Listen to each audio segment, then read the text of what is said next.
கிறிஸ்துவிலே மிகவும் பிரியமானவர்களே, 24/7/2024 உங்களை சந்திப்பதில் மகிழ்ச்சி அடைகிறேன். வாருங்கள், ஒரு நிமிடம் நாம் ஜெபிப்போம்.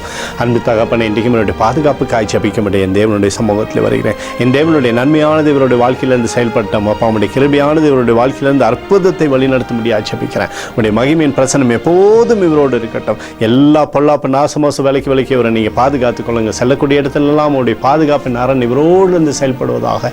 இயேசு கிறிஸ்து சிந்தின பரிசுத்த ரத்தத்தை இவர் மீதும் ஒரு குடும்பத்தின் மீதும் ஒரு செய்கிற சகல காரியத்தின் மீது பூசுகிறேன். ஆகவே இந்த நாள் முழுவதும் நிறைவு இவருடைய வாழ்க்கையில் இருக்கட்டும். அப்பா, யாத்திராகமம் 20:24 என் நாமத்தை பிரஸ்தாபப்படுத்துகிற எந்த ஸ்தலத்திலும் உன்னிடத்தில் வந்து உன்னை ஆசீர்வதிப்பேன் என்று சொல்லி எழுதப்பட்டக்கூடிய வார்த்தையின்படி அப்பா, எல்லா இடத்துலையுமே இவரை நீங்கள் ஆசீர்வதித்து இவருடைய பேரை நீங்கள் பெருமைப்படுத்துங்க. உடைய நன்மையானது இவருடைய வாழ்க்கையிலிருந்து செயல்படட்டும்.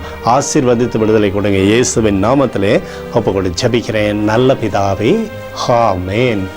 பிரியமான ஜெப பங்காளரை, ஒரு நிமிடம் நம்ம இந்திய தேசத்திற்காகவும் ஜெபிப்போம். அன்பு தகப்பனே, 24/7/2024 தேசத்தின் நன்மைக்காய் ஜெபிக்கும்படி உடைய சமூகத்தில் வருகிறேன்ப்பா. தேசத்தை உடைய நன்மையினால் நீர் திருப்தியாக்கும்படியாக ஜெபிக்கிறேன். நோய்களோ துன்பங்களோ துயரங்களோ தேசத்தை அணுகாதபடி நீர் வேலி அடைப்பீராக. எங்களுக்காக அடித்து நொறுக்கப்பட்டுக்கூடிய இயேசு கிறிஸ்துவ ஒரு சிந்தனை வெளியேறப்பட்ட ரத்தத்தை வைத்து ஒப்பு கொடுக்கிறோம்.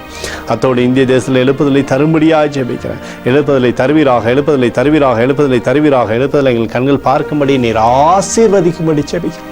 நேற்றும் இன்றும் என்று மாறாதவராகி இயேசுவின் நாமத்திலே ஒப்புக்கொண்டு ஜெபிக்கிறேன் நல்ல பிதாவே, ஆமென். பிரியமான ஜெப பங்காளரே, ஆண்டவர் நம்மளுடைய ஜெபத்தை கேட்டிருக்கிறார். இந்த நாள் முழுவதும் கர்த்தராகிய இயேசு கிறிஸ்துக்குள் நீங்கள் வளரும்படி உங்களை வாழ்த்தி ஆசீர்வதிக்கிறேன். ஆமென்.